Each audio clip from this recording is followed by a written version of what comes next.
Okay na.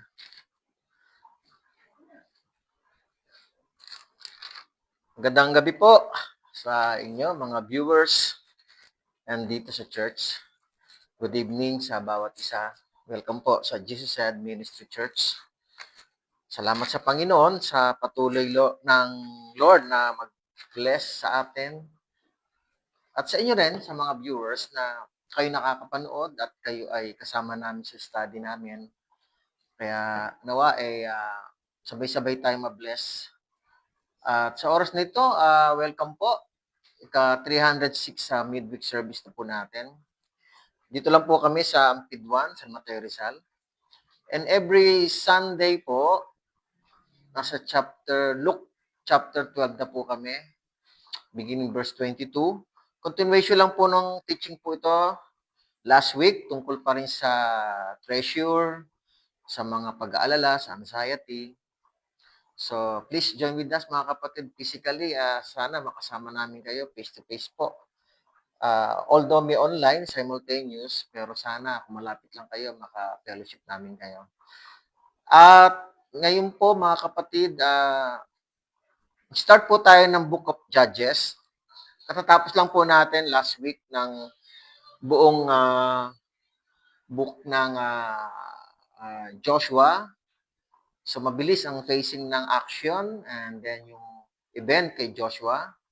So reclaiming na lang ng lugar na yon, and then so kung maalala ninyo, yung chapter 24, nagkaroon ng covenant sila with Joshua sa harap ng Panginoon dahil wala pong naitalagang leader si Lord para pagpatuloy. So this time, Book of Judges, alamin ni Lord, itetest yung faith nila kung paano sila makakasurvive. But marami silang maraming iniwan ng Lord. Una, yung kautusan, pangalawa, yung covenant, pangatlo, nararamdaman nila na kasama nila ang Panginoon. Kinakausap nila ang Panginoon. So, ang title po, The Remaining Enemies Inside Canaan. So, bawat tribes po, may mga problema pa ho sa mga kalaban na naroon. But their kings, binanggit na nga po sa Joshua 12 na 31 kings na nga po yung napatay doon. So, ito yung mga tao na lang naiiwan na hindi nila na patay or na itaboy. So, the remaining enemies inside Canaan. So, please join with us this evening, mga kapatid. Let's pray. Panginoon, salamat po sa biyaya at lakas po ng iyong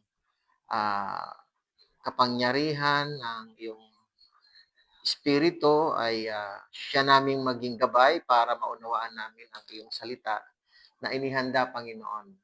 Salamat po. I-bless niyo po kami lahat dito sa church and to all the viewers na sama-sama kami. Although hindi kami physically magkakasama, pero sa pamamagitan ng Espiritu ay nakikita niyo po kami na sama-samang nag-aaral ng iyong salita.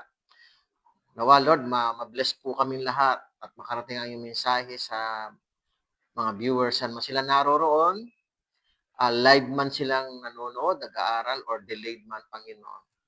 Mapuspos kami ng Espiritu Santo ng pagkaunawa, Panginoon, at maisabuhay po namin ito sa gabay at tulong ng iyong Espiritu Santo. Salamat po, Ama. Tinatas ko ang lahat. Sa ngalan ni Jesus, na aming Panginoon. Amen. Okay, thank you.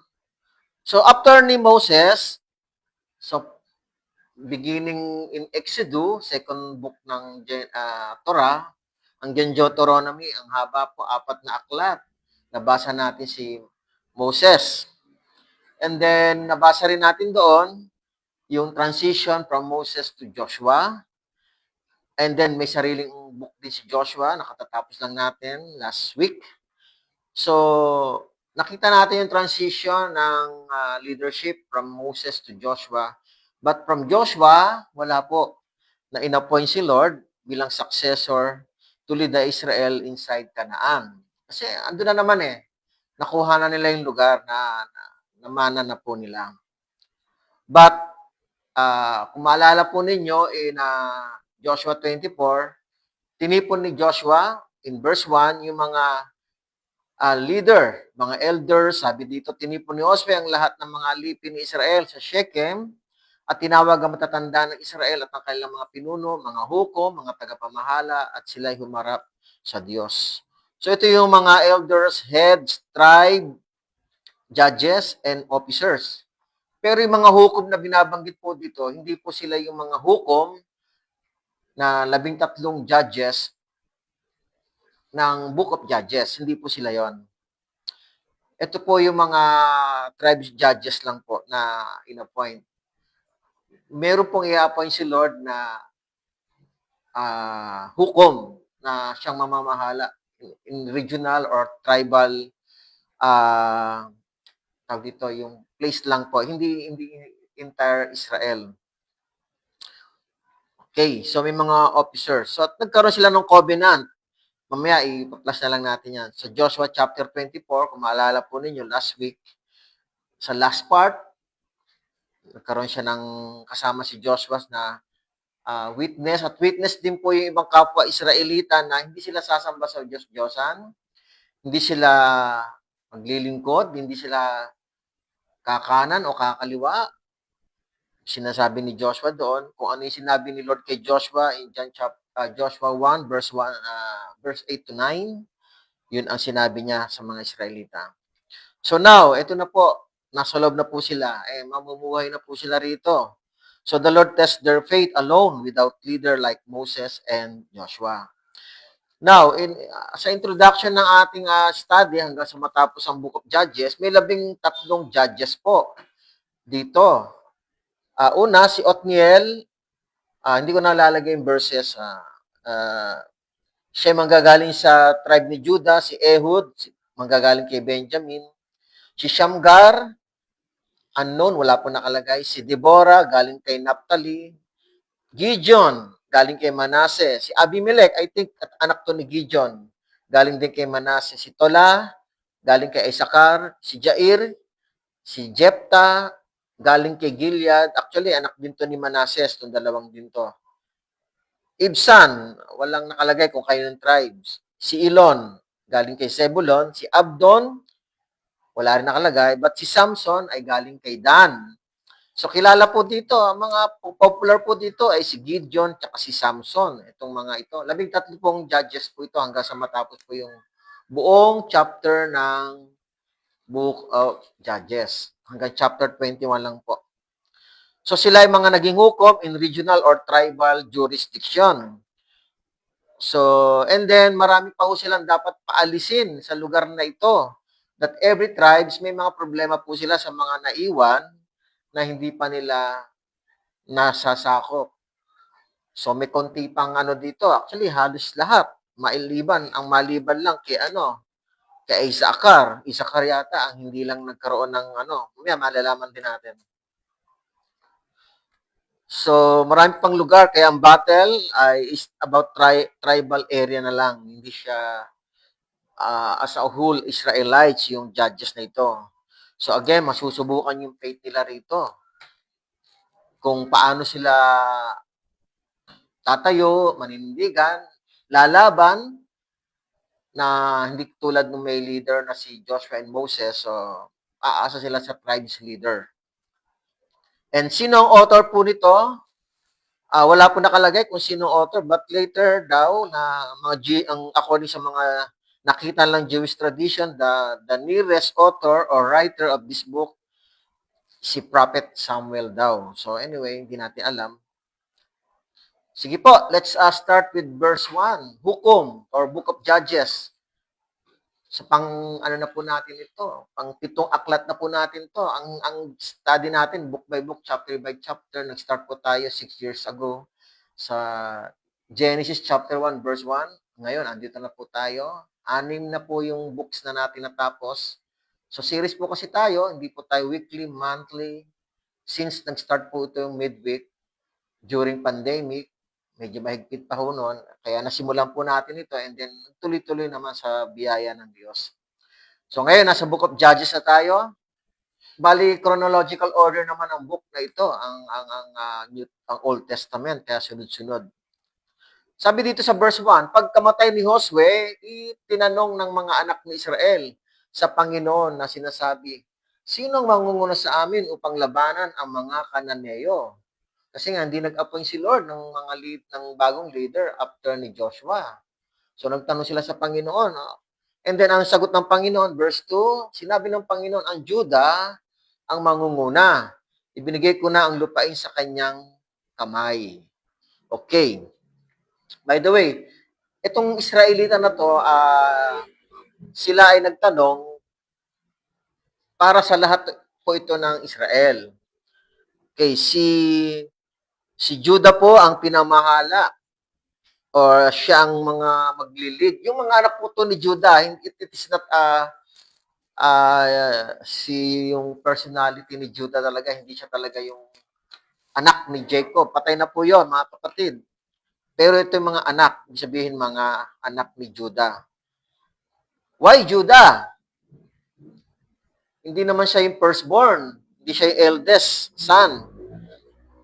Judah is the fourth son of Jacob. Una si Ruben, pangalawa si Simeon, pangatlo si Levi, pang-apat si Judah. Anak po sila ni Leah. Why Judah? Ba't hindi si Ruben? Ba't hindi si Simeon? Ba't hindi si Levi? Actually, nabanggit ko na po to before. So, na-demote o kaya nawala yung rights of birthright ni Ruben. Si Ruben po kasi ang eldest ay nagkasala sa tatay niya in Genesis 35 verse 22. Ang kasalanan niya ay sin of adultery against his father. Sinipingan niya si Bilha, yung asawang alipin ng tatay niya. Concubine po siya ni Raquel. And then, kaya nawala po siya. And then, bago po namatay si Jacob o si Israel in Genesis 49 verse 3 to 4, sinumpa siya actually. Nawala yung kanyang firstborn o yung rights. And then, sino susunod? Si Simeon. At si Levi. Why not Simeon? Why not Levi? Second and third sons of Jacob. Mayroon din kasalanan po ito in Genesis chapter 34 verse 1 to 26. Nirape po kasi si Dina, yung kanilang kapatid na babae, ni Shechem. So gumanti po itong dalawa, minasaker po nila yung buong lungsod ng Shechem. Kaya nga, ang evaluation ni Lord, sinumpari sila ni Lord in Genesis 49 verse 5 to 7. So, sablay na po sila. But si Levi, actually si Levi, tinanggal yung sumpa sa kanya nung Exodus chapter 32, nung pinili nilang lumipat at pinili nilang kumampi kay Moses, at nung may dalang tablets po si Moses ay ibinato niya sa mga tao dahil gumawa ng gold calf yung mga tao. So 3,000 yung namatay ng panahon noon. Pinatay nila Levi at mga anak ni Levi ang mga nangalunya sa Diyos-Diyosan. So anyway, si Levi, ginamit din siya ni Lord, siya ipinalit sa mga eldest. Firstborn, sila yung maglilingkod sa Panginoon. Si Lord ang mana nila. So wala na po, hindi na po si Simeon, hindi na po si Levi, hindi na po si Ruben. So ang pwede sumunod bilang magiging leader, yung si Judah. At si Judah, maganda yung kanyang blessing na tinanggap kay Jacob in Genesis chapter 49 verse 8 to 12. Kaya yun ang possible reason why Judah or the son of Judah ang mangunguna para sa labanan. Sabi ni Lord, ibinigay ko na ang lupain sa kanyang kamay. So same praise paano ito binanggit ni Lord din kay Joshua or kay Moses. Siya yung eldest na yun, siya yung firstborn, siya yung may hawak na pagkapanganay. Verse 3, sinabi ni Judah sa Simeon, na kanyang kapatid, sumama ka sa akin sa lupaing inilaan sa akin upang ating kalabanin ang mga Kananeo. Tapos, ako naman sasama sa iyo sa lupaing nakalaan sa iyo, kaya't ang Simeon ay sumama sa kanya. Okay, so mga kapatid, ito po ay ang Judah po, ang minana ni Judah ay bilang ang benefits ng bilang panganay, yung blessing sa kanya ay marami. Tignan natin muna, no? Ang inheritance niya, may inheritance siya, protection from the Lord, Deuteronomy 21 verse 15 to 17. Consecration to God, Exodus 13, 1 to 2, verse 1 to 2, yung sila ay papabanalin ng Panginoon. And redemption, Exodus 13, verse 13 to 15. Ito yung mga benepisyo ng firstborn. Kaya marami siyang double portion yung kanyang mana galing sa Panginoon. Kaya pag tinignan mo yung mapa ng mga minana ng mga anak ng Israel, si Judah ang pinakamalaki. Now, sa property na minana ni Judah, meron pong parang circle na nasa gitna, yun naman ang ibinigay kay Simeon. Kaya si Simeon ay nasa loob ng mana ni Judah. Kaya silang dalawa yung unang pwedeng mag-usap when it comes do sa mga kalaban. Kaya nga sabi ni Judah, samahan mo ko at sasamahan din kita, kakalabanin natin ang Kananeo. And then verse 4, tingnan natin. At umahon ang Judah at ibinigay ng Panginoon ang mga Kananeo at mga Pereseo sa kanilang kamay. Natalo nila ang 10,000 lalaki sa Besek. So meron pa palang mga ganong karaming lalaki na kalaban. Verse 5, kanila natagpuan si Adoni-Besek sa Besek. At siya'y nilabanan nila at kanilang tinalo ang mga Kananeo at ang mga Pereseo. And then verse 6, ngunit tumakas si Adoni-Besek, Adoni-Besek. Kahit kailang hinabol siya hanggang sa nahuli at pinutol nila ang mga hinlalaki sa kanyang kamay at paa. Okay. So siya ang, actually wala na kasing hari, no? Ang binabanggit lang dito, pinuno. Pinuno ba ang binanggit dito? Siya na lang yung pinakapinuno ng mga Kananeo at Pereseo. So hinabol nila at pinutol nila ang hinlalaki ni Adoni-Besek. And then, tuloy lang natin, verse 7, sinabi ni Adoni-Besek, 70 hari na pinutulan ng mga hinlalaki sa kamay at paa ang namumulot ng kanilang pagkain sa ilalim ng aking hapag. Kung paano ang aking ginawa ay gayon ako pinaghigantihan ng Diyos. Dinala nila siya sa Jerusalem at siya'y namatay doon. So sa record po ng mga tinalo ni Joshua, according sa Joshua chapter 12, 31 kings yung pinatay dito sa Kanaan. Pero hindi malinaw kung sino po yung 70 kings na pinutulan ng kamay at paa ni Adoni-Besek.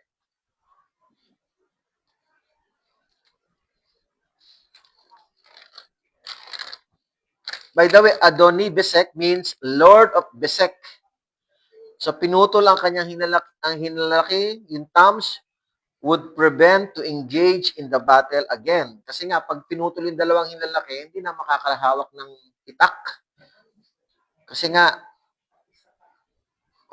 at yung paa naman, para hindi makatakbo. Yung toe, sa ano kasi toe ang binanggit sa English.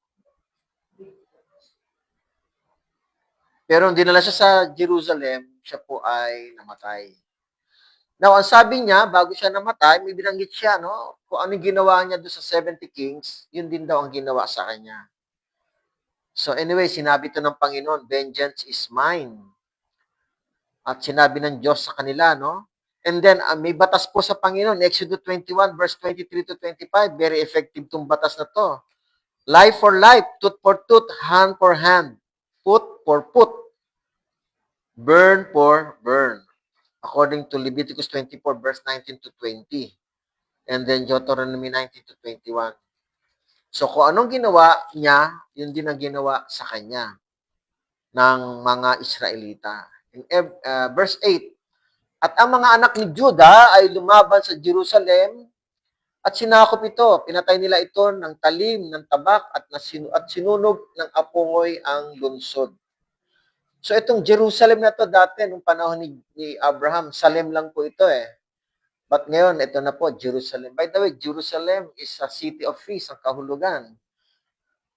So dito po, later, ang Jerusalem ang magiging center of worship. 440 years later pa. Dahil dito itatayo yung templo. Although, ang term temporary tabernacle na temporary but tatagal po ng 300 years ito ay nandito sa Shechem. Shilo yata, sorry. So ngayon, nasakop po ito. Hindi pa ho lahat ng Jerusalem ay sakop ni Judah. Mamaya may babanggitin din dito, even kay Benjamin, may lugar din na sakop ni Benjamin yung ibang part ng Jerusalem. Verse 9, pagkatapos ang mga anak ni Judah ay lumusong upang lumaban sa mga Kananeo na nanira sa mga lupaing maburol at sa Negev at sa kapatagan.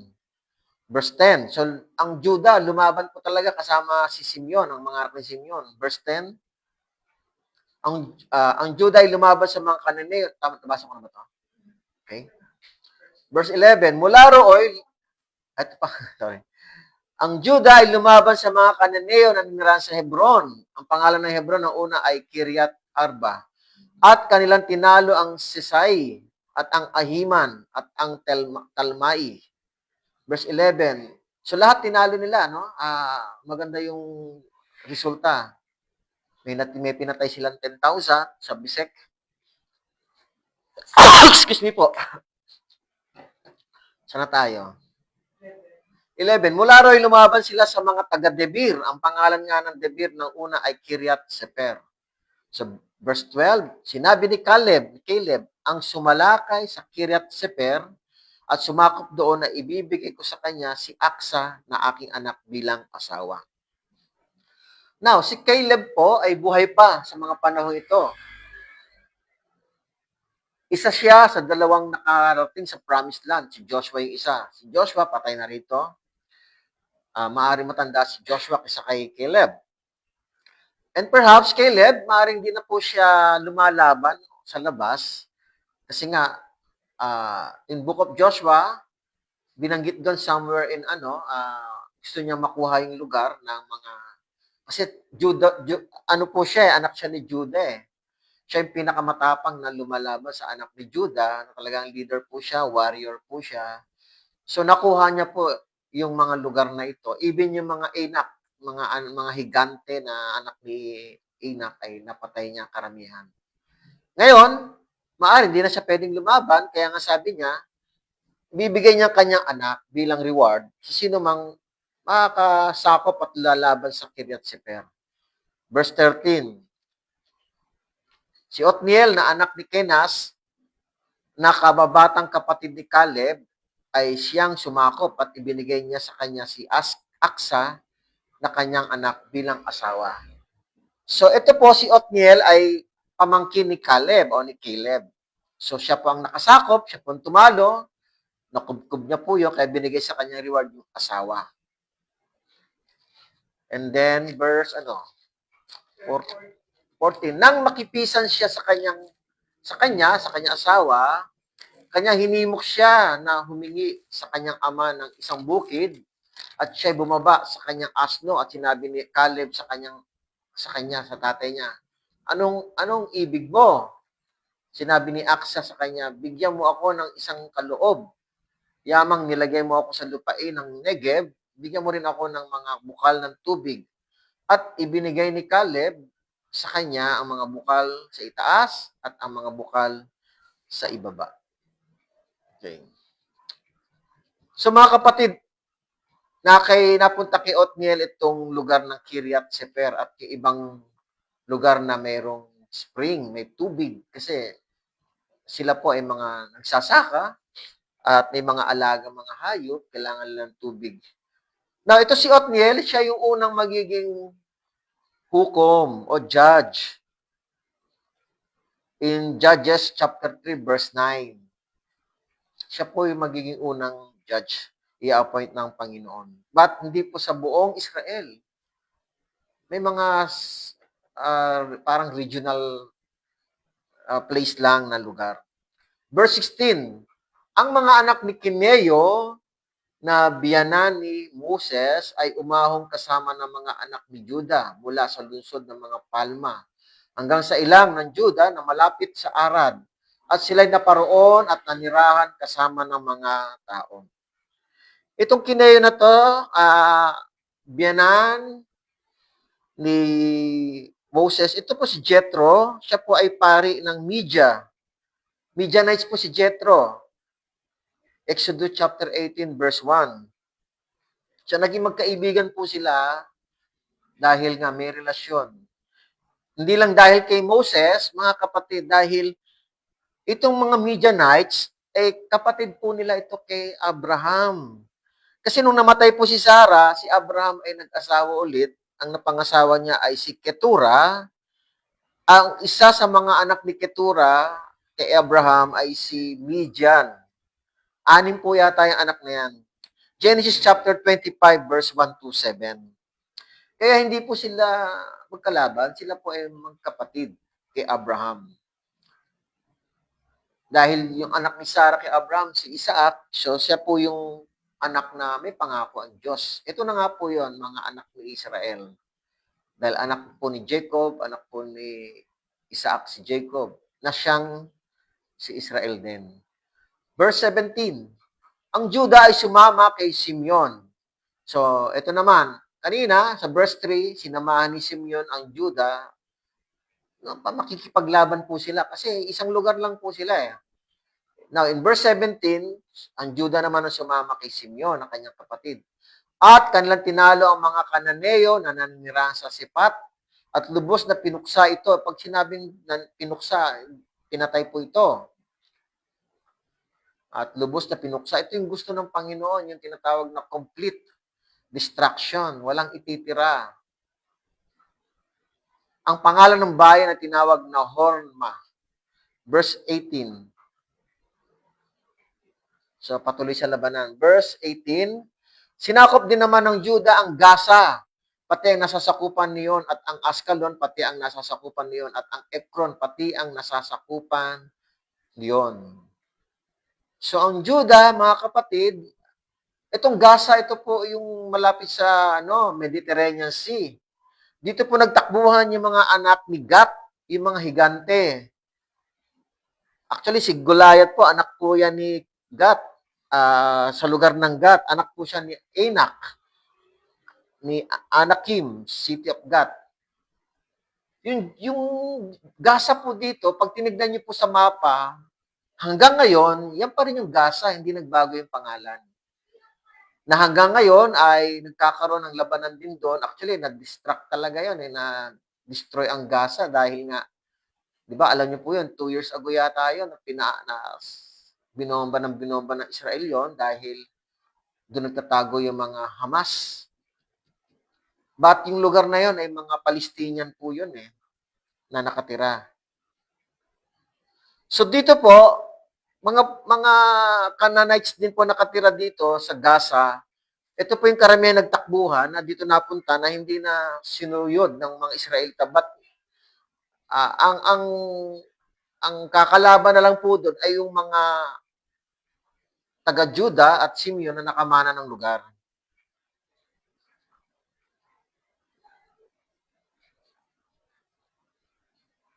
Okay? Verse 19, ang Panginoon ay sumama sa Juda at kanyang inangkin ang mga lupaing maburol. Yung mabuburol, yung tinatawag na parang mountaineers, yung mga mataas na lugar. Ngunit, ito po, hindi niya mapalayas ang mga naninirahan sa kapatagan dahil sa sila'y may mga karwahing bakal o may chariots. Maaari kasama si Lord sa lugar ng maburol, pero nung nakita yung chariots, hindi nila mapalayas, maaari wala na ang Panginoon. Kasi imposible po na kasama nila ang Panginoon, hindi nila mapalayas yung mga kalabalan na naka-chariots. Never pong natatalo ang Panginoon. Never pong umaatras sa labanan ng Panginoon kung naka-chariots ang kalaban. So, hindi karakter ng Panginoon na matakot sa mga kalaban para sa mga naka-chariots na mga may karwahing bakal. In those times, mga kapatid, high-end war equipment ang chariots. Pag naka-chariots po, Kumbaga sa panahon ngayon, parang tangke, high-end po. Malaki advantage po. So, andun yung kanilang mga, parang andun yung pang psychological na fear na makita nila yung chariots, takot na sila.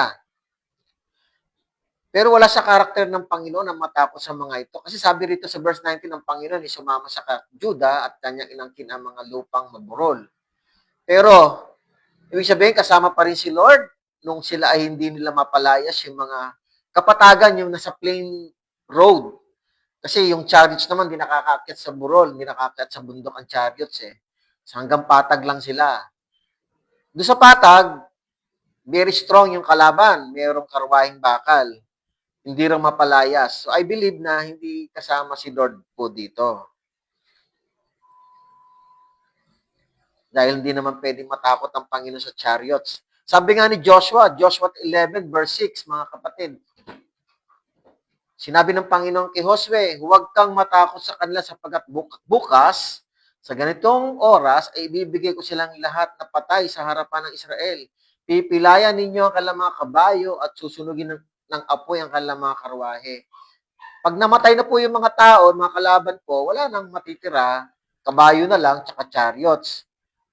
Pipilayan daw ng Lord yung kakabayo at yung chariot susunugin. Ayaw ni Lord na magamit nila yung mga high-end equipment na ito, na mga high-end battle equipment na ito. Ayaw nila na magkaroon ng advantage sa mga materials. Gusto ni Lord kasi umasa lang ang Israel sa Kanya. And then, ganun din na sinabi ng Lord kay Moses in Deuteronomy 20, verse 1. Kapag ikaw ay hahayo upang makidigma laban sa iyong mga kaaway at makakita ka ng mga kabayo, mga karway at na isang hukbong malaki kaysa sa iyo, huwag kang matatakot sa kanila sapagkat ang Panginoon mong Diyos ay kasama mo siyang naglabas sa iyo sa lupain ng Ehipto. So kahit may kabayo, may karway, hindi yung advantage para kay Lord. Para kay Lord, hindi siya po takot sa mga kalaban. Kaya I believe, itong binabanggit na kasama nila ang Lord, maaari dito lang sa lugar ng mountaineers. Verse 20, kanilang ibinigay ang Hebron kay Caleb, gaya ng sinabi ni Moses at kanyang pinalayas doon ang tatlong anak ni Enak. Mga malalaki to, mga higante. Binanggit na rin niya sa Joshua 15, verse 3 to 5. Tuloy lang natin, verse 21. Hindi pinalayas ng mga anak ni Benjamin ang mga Jebuseo na naninirahan sa Jerusalem. Kaya't ang mga Jebuseo ay naninirahan kasama ng mga anak ni Benjamin sa Jerusalem hanggang sa araw na ito. Okay. Mga kapatid, mula kanina sa verse 3 hanggang verse 20, itong sila Simeon and siyempre si Judah, siya ang leader. Tagumpay po sila sa labanan, natalo nila, napatay nilang marami, nasunog nila yung lugar ng Jerusalem. Tagumpay po sila laban sa mga Canaanites. Pero, dito magsisimula kay Benjamin hanggang kay Dan, na lahat ng mga mababanggit dito ay hindi nila maitataboy, hindi nila mapapatay yung mga kalaban nilang nasa kanilang lugar. Unang-una, ito si Benjamin. Hindi nila napalayas ang mga Jebuseo na ninirahan sa Jerusalem. Kaya't ang mga Jebuseo ay nanirahan kasama ng mga anak ni Benjamin sa Jerusalem hanggang sa araw na ito, ng mga panahon na isinulat ito. Verse 22. So, ibig sabihin, dito sila makikita ni Lord na naman dito na naman magagalit si Lord, nag-disobey na naman sila. Hindi sila nagbibigay ng effort para lumaban, itaboy ito. Pinangakuan na sila ng Panginoon, hindi sila pababayaan, magtatagumpay po sila. Pero tila natakot po sila at sila ay parang umasa lamang kay Joshua. So nagdi-disobey na naman po sila. Verse 22. Ang sambahayan ni Jose ay umahon din laban sa Betel at ang Panginoon ay kasama nila. Ang sambahayan ni Jose ay nagsugo upang tiktikan ng Betel. By the way, sorry, no? Itong kay Jose, ang mga anak niya ay si Manases po at saka si Ephraim. So this time, may tutulong naman sa kanila. So dito, may tagumpay po pala dito. But the rest, katulad ni, ay konti lang tong nataboy nila pero the rest, hindi pa rin nila maitataboy lahat. Tuloy ko lang, verse 23. Tama ba ako? Ang sambahayan ni Jose ay nagsugo upang tiktikan ng Betel. Ang pangalan nga ng bayan ng una ay Luz. So, itong Betel na ito, mga kapatid, si nagpangalan nito in Genesis 28 verse 18 to 19 nung natulog po dito, umalis po si Jacob, umiwas po siya kay Esau, natulog po siya dito at meron siyang inunang bato na naginip po siya dito, ginawa niyang Betel yung lugar na ito, but dito ay Luz ang pangalan before. Verse 24, nakakita ang mga espiya, itong mga espiya na pinasugo ni Jose, actually mga anak ni Jose ito, mga ating si Manasseh at si Ephraim. Nakakita ang mga espiya ng isang lalaking lumabas sa lungsod at kailan sinabi sa kanya, ituro mo sa amin ang pasukan sa lungsod at magiging mabuti kami sa iyo. At itinuro niya sa kanila ang pasukan sa lungsod. Ito po ay Hittites, Hiteo to. At kailan pinatay ng talim ng tabak ang mga tao sa lungsod, ngunit pinaalis ang lalaki at ang kanyang buong sambahayan. Verse 26, kaya't ang lalaki ay pumasok sa lupain ng mga Heteo at nagtayo ng isang bayan at tinawag ang pangalan niyon na Luz. Iyon ang pangalan niyon hanggang sa araw na ito. Okay. So now, itong nangyari dito, by the way, the meaning of Luz means deceit or perversion, panlililang. But binago nga ito ni Jacob, pero ibinalik yata yung pangalan, no? Luz ulit. Kaya't ang lalaki, verse 26, nagtayo na, lalaki pumasok sa lupa ni Heteo at nagtayo ng isang bayan at tinawag ang pangalan niya. Hindi, bagong bayan pala tinayo nitong lalaking ito. Ito yung tumulong sa mga espiya. So, pinangalan niya yung lugar na Luz. Ibig sabihin, yung lugar ng Luz na yon na dating Luz, ngayon ginawang Betel, nawala na po itong taong ito dito. Kasi kinubkob po yun ng mga Israelita, anak ni Joseph, pero nagkaroon siya ng panibagong lugar. Nakatagpo siya ng lugar at tinawag niyang Luz. Parang doon niya nilagay yung Luz na dati niyang tinitirhan. Now, itong pattern na ito ay ganitong situation, nangyari din ito first in Jericho. Kung maalala niyo, Joshua chapter 2, nagpasuguri si Joshua ng spies. Dalawa po yon. At kinausap si Rahab. So, in biblical study, mga kapatid, this recurring literary pattern is called typology. Ibig sabihin, pareho. Specifically, the overarching theological pattern of offering an oath of safety to an outsider is an extension of covenant mercy. Pareho po ang ginawa doon kay Rahab. Kung tawagin ito, in Hebrew is chesed or hesed. Chesed or hesed. This is also loving kindness and covenant loyalty na pag nagkasundo kayo, parang katulad ng spies inutusan ni Joshua in Joshua chapter 2, tumulong si Rahab sa mga espiya at sabi ni Rahab, iligtas sila kasi alam ni Rahab na ibinigay na ng Lord sa kanila ang Jericho. Kaya nanampalataya po ang mga si Rahab at natakot naman ang buong Jericho, ngunit hindi sila sumuko. Si Rahab lang ang sumukot, nakipagkaisa sa mga Israelita.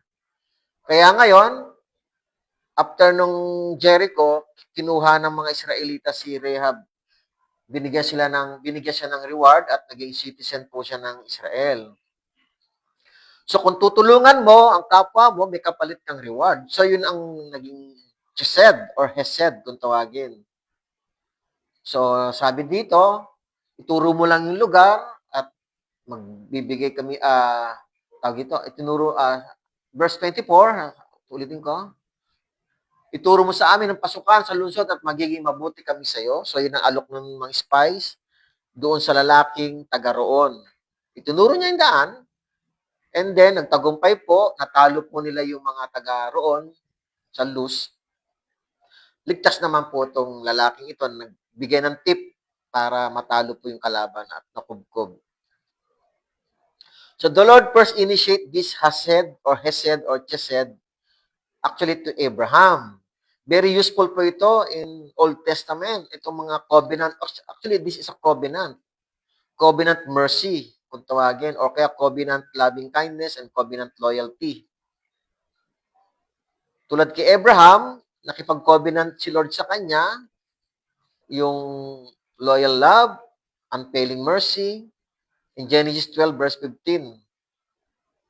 So, ganun din yung ginawa ni Lord sa kanya, nag-covenant si Lord. And the same way, si Abraham naman, ang covenant niya kay Lord ay circumcision. Tinuli ang mga lalaking Israelita. So, kung tawagin nito ay yung pareho, no, yung tinatawag na typology. Same in Genesis, same in tawag ito, Joshua 2, kay Rehab sa Jericho, at ganun din po dito. Covenant of Mercy, kung tawagin Chesed or Hesed. Verse 27, hindi pinalayas ng Manases, ito na po yun, pagtutuloy-tuloy na po ito, ang mga naninirahan sa Betsyan at ang mga nayon niyon, ni ang mga naninirahan sa Taanak at ang mga nayon niyon, ni ang mga naninirahan sa Dor at ang mga nayon niyon, ni ang mga naninirahan sa Ibleam at ang mga nayon niyon, ni ang mga naninirahan sa Megiddo at ang mga nayon niyon, kundi ang mga Kananeo ay nanatiling nakatira sa lupaing iyon. Andun pa rin ang Kananeo. Actually, Kanaan ang nakatira dito. Si Kanaan po ay anak ni Ham. Si Ham po ay anak ni Noah. Ang kapatid ni Kanaan ay si Misraim, na siyang si Egypt. Mas malaki yon, mas mayaman po yon. Now, ito naman, siyempre, wala silang lugar. Dito talaga nakatira ang mga Israelita, panahon pa ni Abraham. Hindi Israelita, si Abraham, I mean. Kaya ibinalik lang ito ng Panginoon. So, hindi pinalayas. Sino pa? Maraming lugar po ito. Verse 28. Nang lumakas ang Israel, kanilang sa pilitang pinagawa ang mga Kananeo, ngunit hindi nila lubos na pinalayas. Naging alipin na lang pinagawa. So, tama ba yon? Actually, ang utos po ay alisin, patayin. Verse 29, sino pa? Hindi pinalayas ni Ephraim. Actually, si Manasseh at si Ephraim, magkapatid po ito, anak po ni Jose. Hindi pinalayas ni Ephraim ang mga Kananeo na nirahan sa Geser, kundi ang mga Kananeo na nirahan sa Geser na kasama nila. Ibig sabihin, ang mga anak ni Jose, si Manasseh at Ephraim, nagtagumpay po sila doon sa lugar ng Bethel, sa Luz, dating Luz.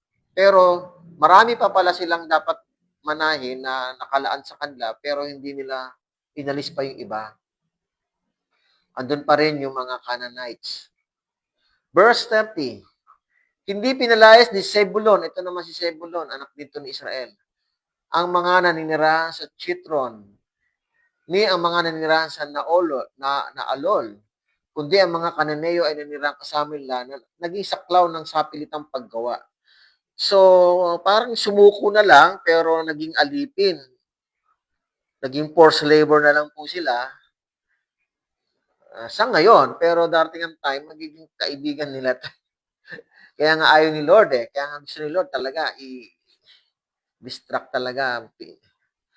Verse 31, hindi pinalayas ni Aser ang mga naninirahan sa Ako, ni ang mga naninirahan sa Sidon, ni ang mga naninirahan sa Alab, ni ang naninirahan sa Aksib, ni ang mga naninirahan sa Helba, ni ang mga naninirahan sa Apek, ni ang naninirahan sa Rehob. Verse 32, kundi ang mga Aserita, anak ni Aser, ay naninirahan kasama ng mga Kananeo na mga naninirahan sa lupaing iyon, sapagkat hindi nila pinalaya sila. Makakasama nila. May Diyos-Diyosan yun. Yun ang magiging problema nga nila. So, ilan na po yun? Verse 33, last two po. Hindi pinalayas ni Neptali ang mga naninirahan sa Beth-Shemesh, ni ang mga naninirahan sa Bet-Anat, kundi naninirahan kasama ng mga Kananeo, naninirahan sa lupaing iyon. Kung gayon man, ang mga naninirahan sa Bet-Shemesh at naninirahan sa Bet-Anat ay naging saklaw ng sapilitang paggawa para sa kanila. Anto, parang pinili na lang nila, parang ginaya nila yung Gibeonites. Ang Gibeonites po, nung nasa journey po na papunta po sila Joshua sa Promised Land, actually ang Gibeonites po ay nakipagmapayapa kay Joshua. Pero ang ginawa po nila ay niloko si Joshua. Kunwari, galing sila sa malayong lugar.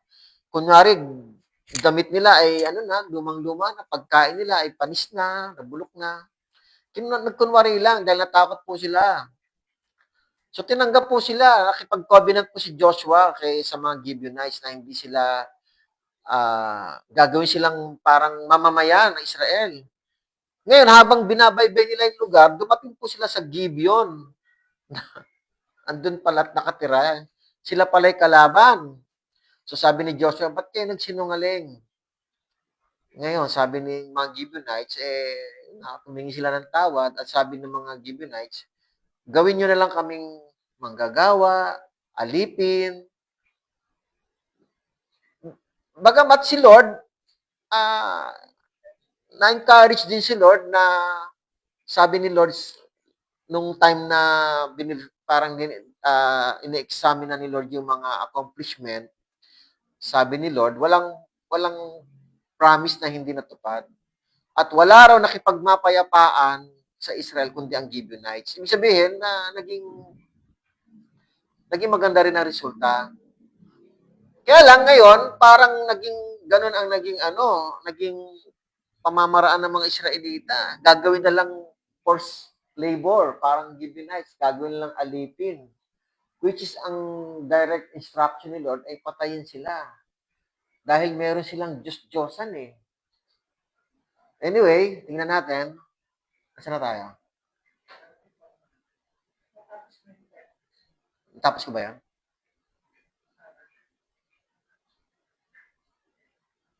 Okay. Okay. Verse 34.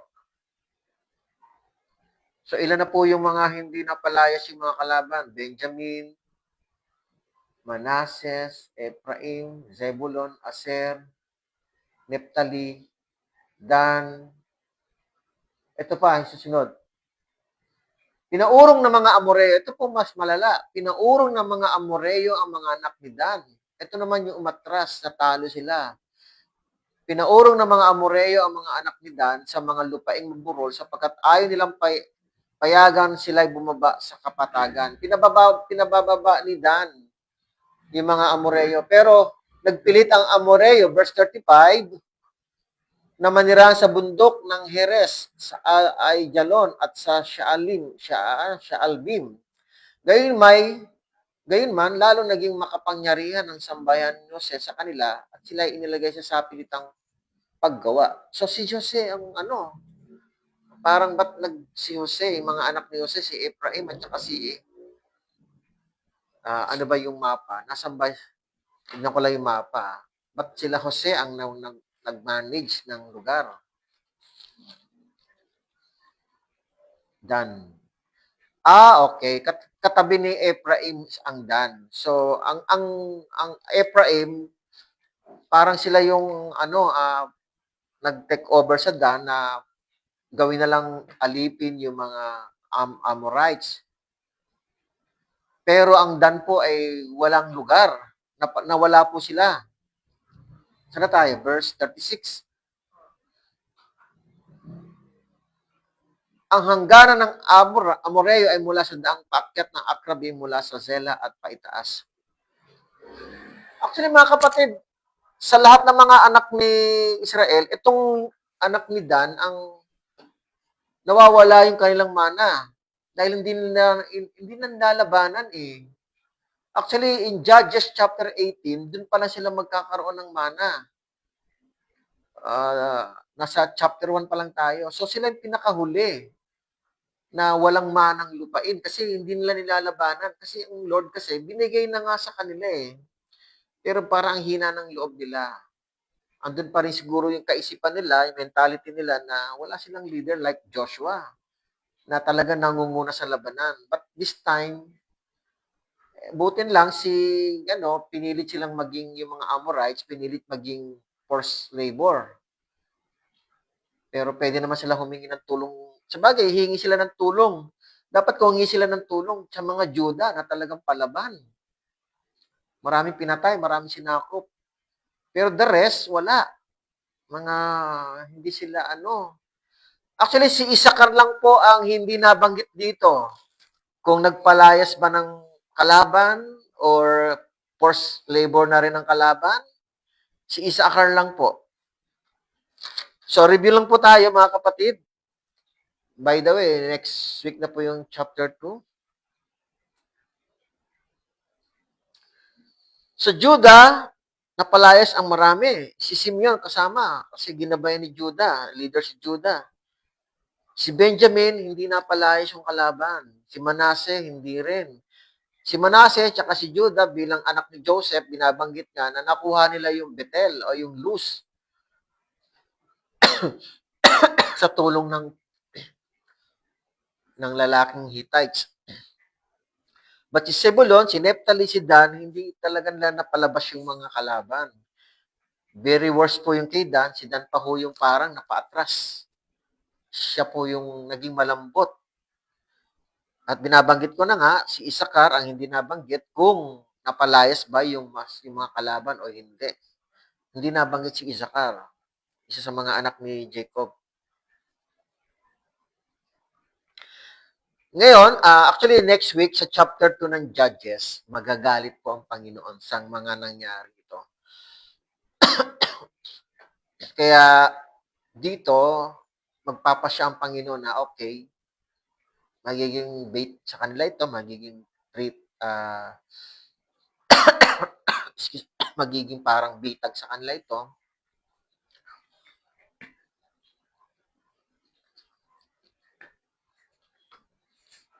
Nagiging threat pa sa kanila ito mga kapatid. Now, hindi sila humingi ng tulong kay Judah para labanan.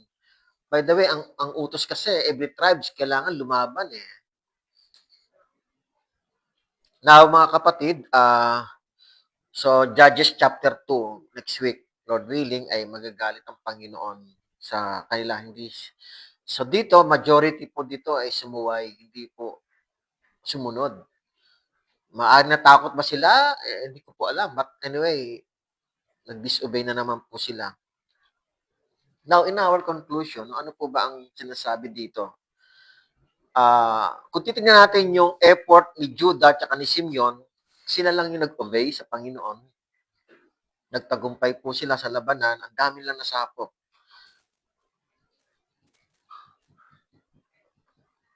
So, the rest, nag-disobey. Sanay po sila, mga kapatid. No? Maaring di sila, sanay sila na may leader. Si Joshua and Moses. Pero, kaya nga nagtanong sila in verse 1, sino mamumuna sa amin? So, andun yung, sa verse 1, andun yung nagtanong sila sa Panginoon. Kasi andun yung bagamat inipo na po sila ni Joshua at nagkaroon na nga ng covenant, pero andun pa rin yung are seeking for their leader. Sanay po sila na may leader eh. Sino mangunguna sa amin? So, actually, meron na silang judges, tribe judges, officer, leader, of marami. Ang dami ng mga Pero para naghanap po sila ng sino mangunguna sa amin. Pwede naman yung mga yon kasi may mga sundalo din po yung mga yon eh. May mga leader po doon. Pero sinabi ni Lord, okay, sige, si Judah. Si Judah nga, yung binanggit ko na kayo. Nasa kanya na po yung firstborn. Right. Now, mga kapatid, ang Book of Judges, I think dito tinetest ni Lord yung faith nila without the leader. Patay na si Joshua, wala na si Moses. Without the leader, paano sila mabubuhay at susunod sa Panginoon? Nasa kanilang kautusan, nasa kanilang batas, At sila ay may covenant. Mga kapatid, sila ay nakipag-covenant in Joshua chapter 24. So, now, paano natin ito tinitingnan sa panahon natin? 2,000 years ago, mga kapatid, gumawa rin ng covenant si Lord. Actually, marami pong covenant na ginawa. Yung major covenant is 4. Pero may mga minor covenant. Ito, minor covenant na lang to, but isa po ito ito yung pang-5. Pagpalagay natin, pang-5. But yung major covenant, yung Passover, and then yung hanggang sa New Testament. So, sa ating panahon, ganito rin ang ating sitwasyon, no, mga kapatid, no? Bago po namatay si Joshua, na nire-represent ni Jesus bago po siya namatay, nagkaroon po ng covenant ang Lord. Inalis niya na po yung covenant ni Moses, yung Passover, napalitan na po ito ng covenant ng Panginoon. Na-institute po, initiate po ni Lord yung covenant na ito more or less 2,000 years ago. Tignan po natin yung Lucas chapter 22, verse 19 to 20. Sabi dito, no, ito po yung madalas natin ginagawa every first Sunday of the month. At siya'y dumampot ng tinapay at nang siya makapagpasalamat, si Jesus po ito, kanyang pinagputol-putol at ibinigay sa kanila, na sinasabi, ito yung aking katawan na ibinigay dahil sa inyo. Gawin ninyo ito sa pag-aalaala sa akin. Ito yung katawan. And then verse 20, gayon din naman, ang kopa, pagkatapos ng hapunan na sinasabi, ang kopang ito na nabubuhos ng dahil sa inyo ay ang bagong tipan sa aking dugo. So, ito yung bagong tipan, new covenant. Dahil yung covenant ni Moses, tinapos na ni Jesus. Actually, prior to that verse, nakalagay sa verse 18, 17, 18, 16, nakalagay po doon. Nagpumatay po sila ng kordero, and then ito na po yung bagong covenant. Tinapos na po yun at sinimula ni Jesus yung bagong covenant. Ito po yung bagong covenant na ito, bago rin po siya namatay. Same like Joshua. Bago po siya namatay, nagkaroon muna ng covenant. And then, ang difference lang kay Joshua, nung namatay siya, hindi siya muli nabuhay. But si Jesus, the good thing, yung grace of God, muli siyang nabuhay, and then ibinigay ang Holy Spirit. So, ang covenant na ito ng Panginoon sa atin, yung kanyang death and resurrection. So, kay Kristo, ang covenant is a two-way agreement of both party. No? Pagkakasundo ng dalawa. May mag-o-offer, and then may tatanggap para tanggapin yung covenant na yon at sang-ayunan. Kaya nga, babalikan natin yung covenant ng mga Israelita. Pero gusto ko lang sabihin share din sa oras na ito, ano yung covenant ni Jesus? Yung kanyang death and resurrection for salvation. At syempre, binigyan ang Holy Spirit. Now, ano naman ang covenant natin sa Kanya? Ito yung covenant ni Jesus for us. Ito yung covenant naman natin sa Kanya is yung repentance, yung faith, baptism, and obedience to His Word. Ito yung covenant natin sa Panginoon. Sinasang-ayunan natin, nananampalataya tayo sa Kanyang kamatayan at muling pagkabuhay. Kapalit nito, sa atin naman, tayo naman ay nagsisisi sa Kanya, kasalanan, o sa ating kasalanan, at tayo ay tumanggap ng banal na Espiritu at nanampalataya. Acts chapter 3, verse 38 yata, kung gaano at chapter 2, 38. Repent and be baptized in the name of Jesus and receive the gift of the Holy Spirit.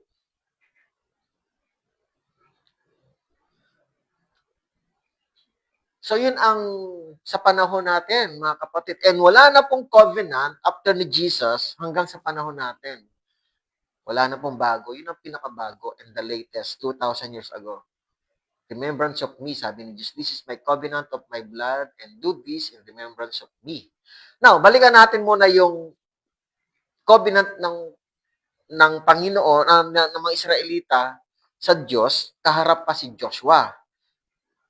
Sabi dito sa Joshua 24 verse 23 to 25, ito yung teaching last week, sinabi niya, kung gayon ay alisin ninyo ang ibang mga Diyos na nasa gitna ninyo at ilapit ninyo ang inyong puso sa Panginoon. Ito yung response nila as a covenant of Israelites to God. Sabi, ilapit ninyo sa Panginoon ng Diyos ng Israel. At sinabi ng bayan kay Josue, ang Panginoon natin Diyos ay aming paglilingkuran at ang kanyang tinig ay aming susundin yung word of God. Ito yung kanilang response. Kaya nakipagtipan, nakipag-covenant si Josue sa bayan ng araw na iyon at gumawa ng mga tuntunin at batas para sa kanila sa Shechem. So, ginawa yung kautusan, yung law, batas, at existing na po yung batas ni Moses, andun na po yon.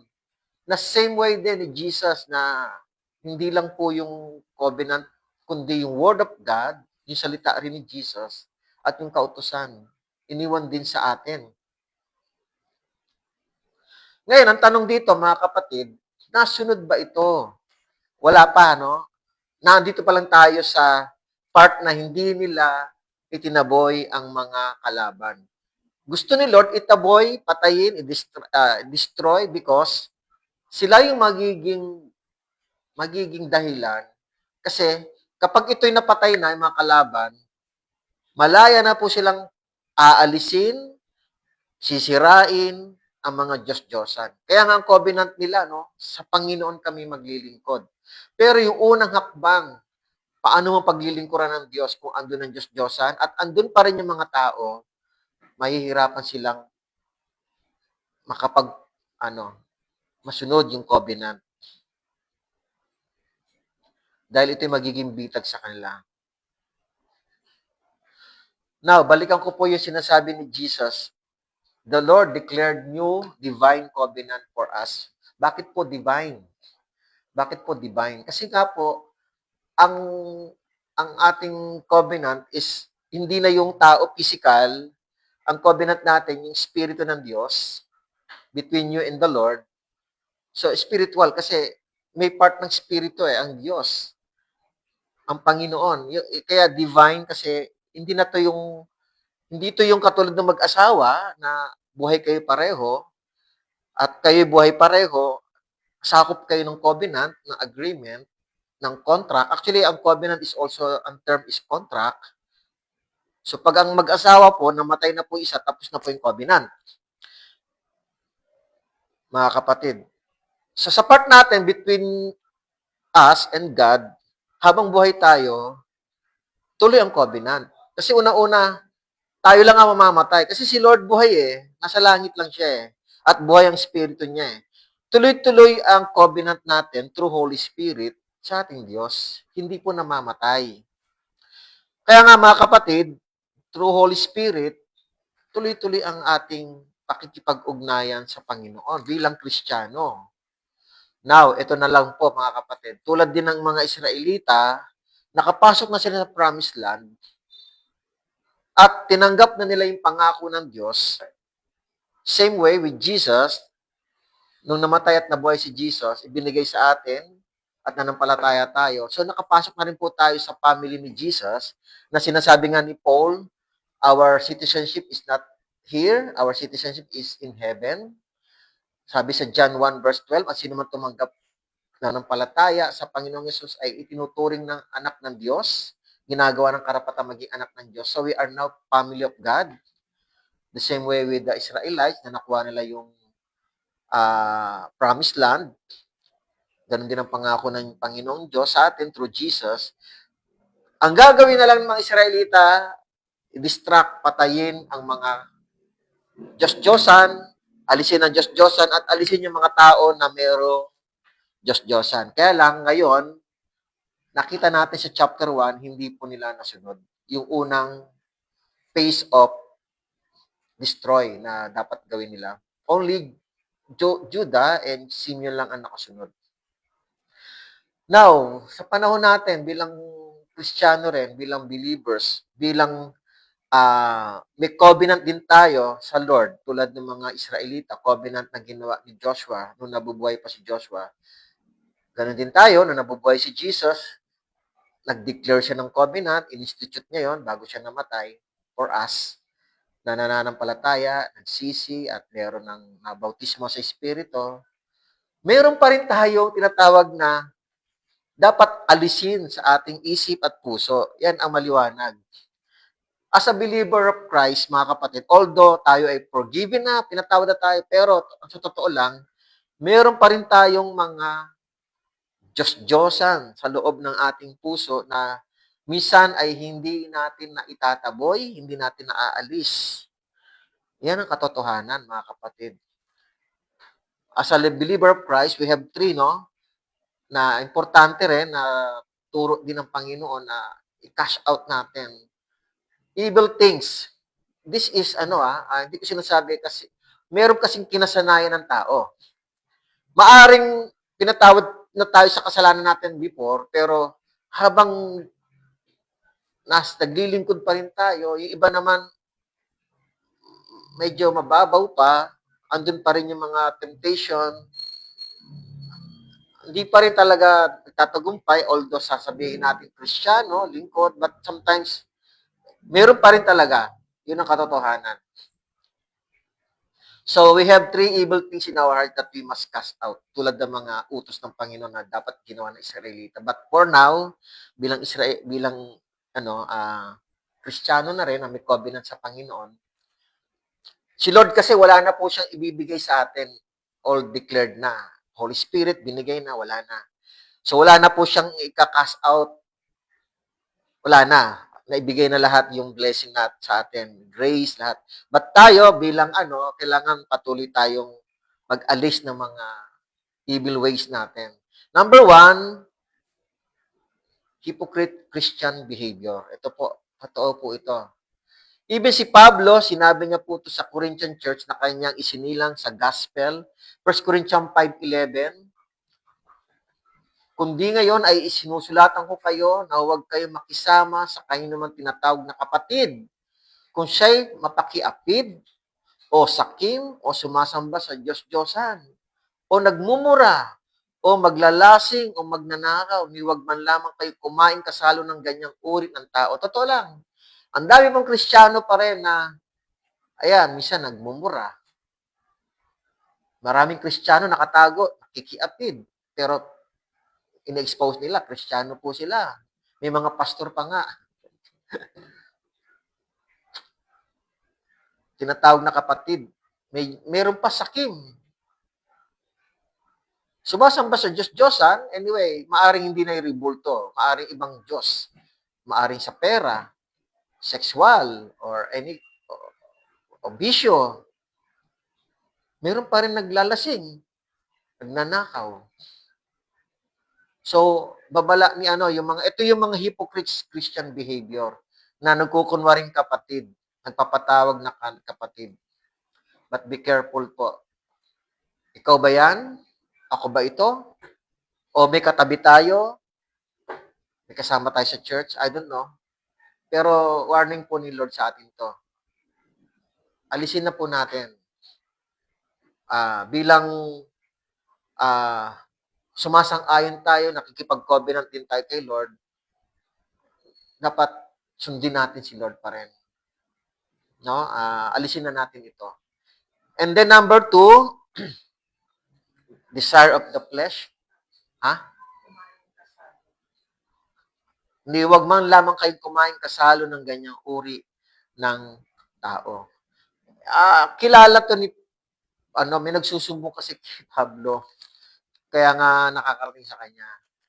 But anyway, mga kapatid, binibigyan niya lang ng picture, tawag ito, parang kung sino man ito, ipinapaalam ni Pablo. Actually, very bold si Pablo. Pinapangalanan pa nga niyan kung sino Pero alam niya.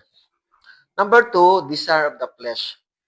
Kailangan alisin na rin po natin itong desire of the flesh. Marami po yan. Hindi lang sexual, hindi lang pera, marami po. Tingnan po natin, Ephesians 5, verse 5.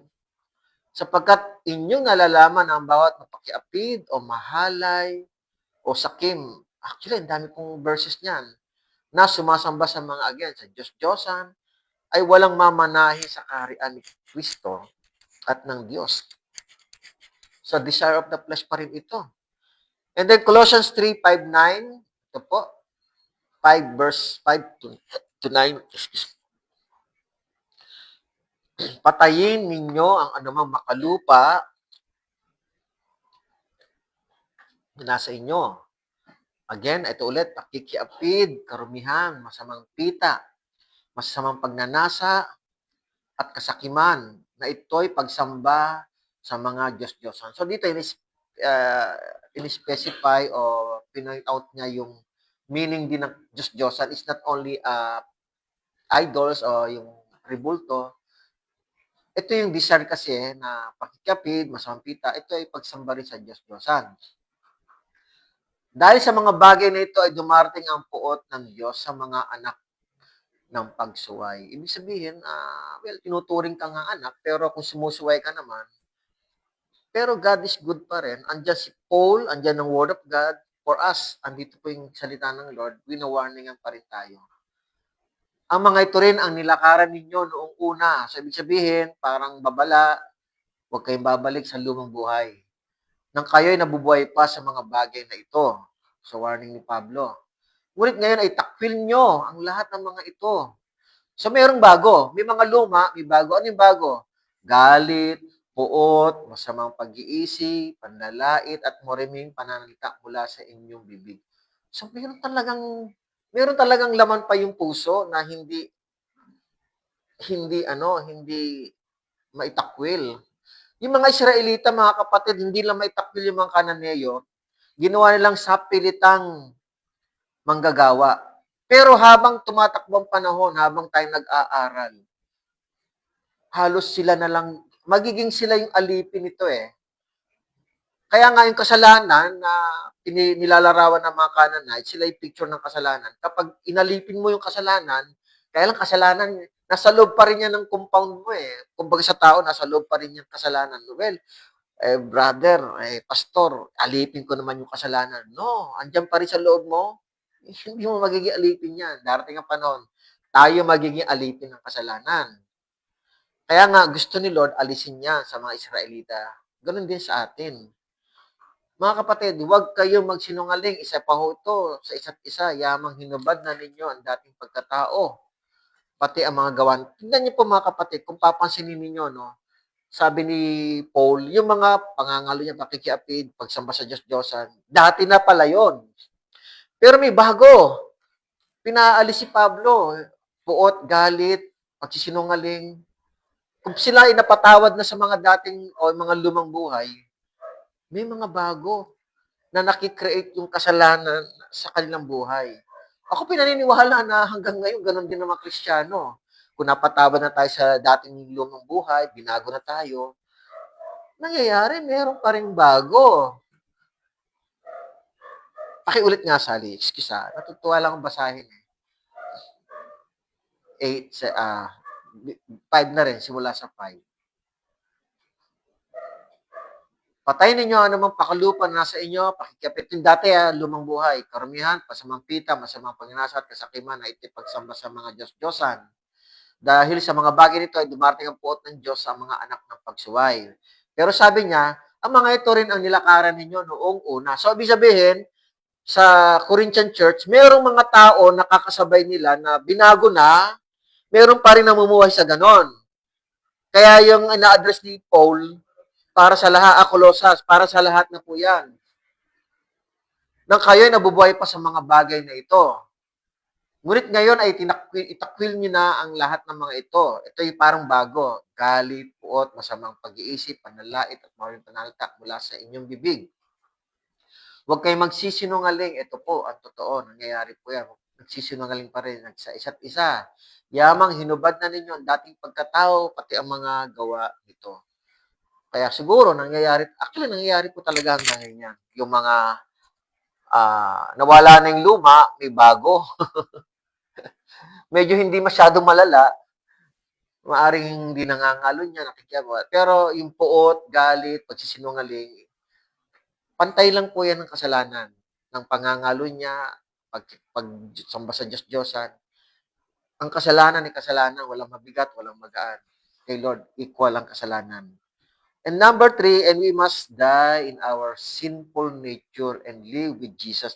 Mga kapatid, ang tao po kapag napatawad, ito po ang katotoo niyan. Kapag nasanay po ang tao sa kasalanan, humingi siya ng tawad sa Panginoon, ang totoo po, hindi kaagad nababago yung sinful nature. Naging nature kasing kasalanan.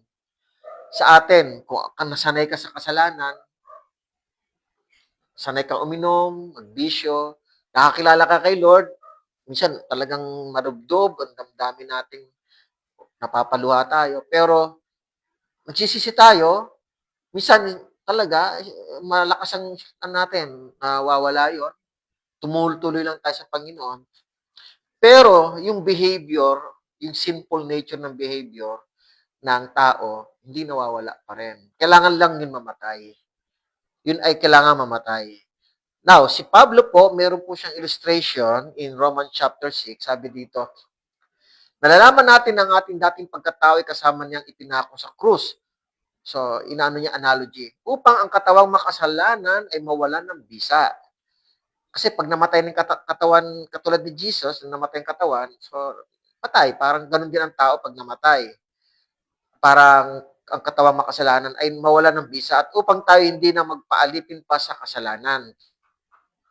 Sapagkat ang namatay ay pinalaya na mula sa kasalanan. Kasi po ang tao po, kapag, for example, ang tao po convicted, halimbawa, parurusahan ka ng life sentence, pero kung namatay ka, mga kapatid, patay ka na eh. Hindi na tutuloy yun ng life sentence mo. Wala na yun. Tapos na. Bayad na kagad yung kasalanan. Kasi nga, namatay na eh. Nakalaya na po sa kasalanan ang tao na mamatay. Sa literal na kahulugan. Ganun din kino-compare to ni Pablo. Subalit kung tayo namatay na kasama ni Kristo, sumampalataya tayo na mabubuhay din kasama niya. So, kung tayo namatay sa kasalanan, muli tayo mabubuhay pero kasama na ni Jesus. Ang analogy po dito, yung ating pagkamatay ng katawan sa kasalanan ay pagkamatay ni Jesus sa krus. At yung yung kanyang muling pagkabuhay ay yung muli siyang nabuhay, ay yun yung muli nating pagkabuhay sa bagong buhay na kasama na si Jesus. Kasi patay na yung kasalanan.